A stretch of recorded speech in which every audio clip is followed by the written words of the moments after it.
Shalom damai dan berkat Tuhan kita Yesus Kristus hari ini senantiasa bersama kita selalu dan semoga kita semua dalam keadaan sehat walafiat. Saudara-saudari, kita berjumpa kembali dalam renungan harian Santapan Jiwaku di masa Prapaskah. Hari ini kita semua akan bersama-sama mendengarkan dan merenungkan firman Tuhan dari Injil Yohanes bab 11 ayat 45 sampai 56. Mari kita bersama-sama mendengarkan firman Tuhan. Inilah Injil suci menurut Yohanes. Banyak di antara orang-orang Yahudi yang datang melawat Maria dan yang menyaksikan sendiri apa yang telah dibuat Yesus, percaya kepadanya. Tapi ada yang pergi kepada orang-orang Farisi dan menceritakan kepada mereka apa yang telah dibuat Yesus itu. Lalu imam-imam kepala dan orang-orang Farisi memanggil mahkamah agama itu berkumpul dan mereka berkata, apa yang harus kita buat? Sebab orang itu membuat banyak mujizat. Apabila kita biarkan dia, maka semua orang akan percaya kepadanya. Dan orang-orang Roma akan datang dan akan merampas tempat suci kita serta bangsa kita. Tapi seorang di antara mereka, yaitu Kayafas, imam besar pada tahun itu, berkata kepada mereka, kamu tidak tahu apa-apa dan kamu tidak insaf bahwa lebih berguna bagimu jika satu orang mati untuk bangsa kita daripada seluruh bangsa kita ini binasa. Hal itu dikatakannya bukan dari dirinya sendiri, tapi sebagai imam besar pada tahun itu, ia bernubuat bahwa Yesus akan mati untuk bangsa itu.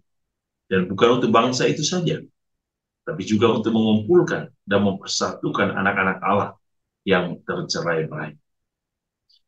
Mulai dari hari itu, mereka sepakat untuk membunuh dia.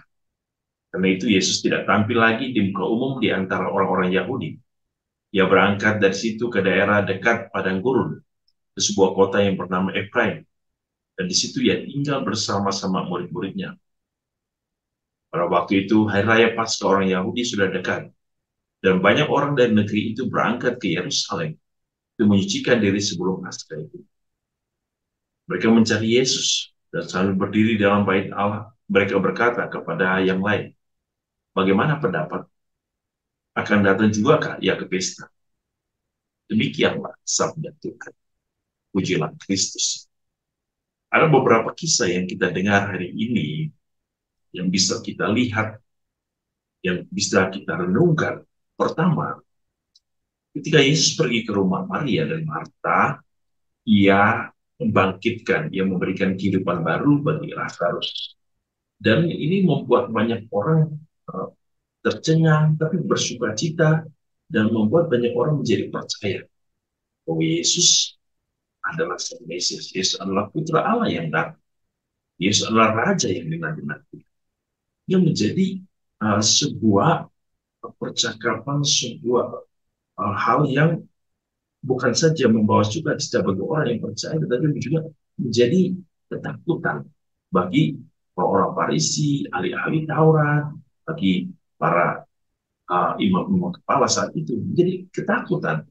Karena bagi mereka, kalau Yesus sudah banyak pengikut, ya, itu akan berbahaya bagi mereka. Dan kalau kita bisa melihat hari ini, bahwa sesungguhnya Yesus tidak melakukan hal yang tidak baik. Yesus melakukan sesuatu yang sangat luar biasa. Ya. Memberikan banyak sukacita bagi orang. Tapi kita bisa melihat bahwa ada sikap cemburuan, sikap iri hati, ya, sikap benci, sikap dengki yang muncul. Ya. Dan apa yang terjadi akhirnya Yesus pun tidak bisa melakukan banyak hal karena orang-orang Farisi dan ahli Taurat sepakat untuk membunuh Yesus. Walaupun kita tahu apa yang dikatakan oleh imam besar, ya, Kayafas saat itu, dan ia sudah memahami bahwa Yesus lebih baik Yesus mati bagi bangsa ini dan juga bangsa-bangsa lain. Bahwa Kayafas sendiri melihat bahwa Yesus adalah Sang Mesias yang akan mempersatukan, yang akan membawa sukacita bagi seluruh dunia. Hal inilah juga yang tidak bisa dimengerti oleh orang-orang Farisi dan ahli. Karena mereka hanya bisa melihat Yesus sebagai manusia biasa, bukan sebagai Allah. Tapi kembali dari sikap mereka hari ini yang kita dengar, kecemburuan, iri hati, dengki, benci, dendam. Inilah yang mau kita renungkan dalam masa prapaskah. Supaya masa prapaskah membuat kita untuk semakin dekat dengan Tuhan dan menjauhkan kita dari sikap-sikap seperti ini. Sikap iri hati, dengki, kemarahan, dendam dengan orang lain. Mengapa sikap ini harus disingkirkan? Supaya kita yang akan merayakan perayaan Paskah, yaitu perayaan kemenangan Tuhan, ya, Tuhan yang senantiasa membawa manusia dari kegelapan kepada terang, dari hamba dosa kepada putra-putri Allah, maka kita yang senantiasa hadir dalam kehidupan iman ini akan memberikan suatu tempat yang khusus ya kita untuk merayakan peristiwa ini. Dan kita dengar juga hari ini bahwa pada hari itu, pada saat itu hari raya Paskah orang Yahudi sudah semakin dekat. Yesus juga akan hadir ya, sebagai orang Yahudi. Yesus akan hadir. Perayaan Paskah orang Yahudi adalah perayaan untuk memperingati kemenangan Israel keluar dari bangsa Mesir. Inilah. Dan Paskah Kristen saat ini, Paskah Kristiani saat ini adalah kemenangan Allah atas maut, kemenangan Allah atas kekuasaan iblis, kemenangan manusia oleh karena Allah membawa sukacita keselamatan.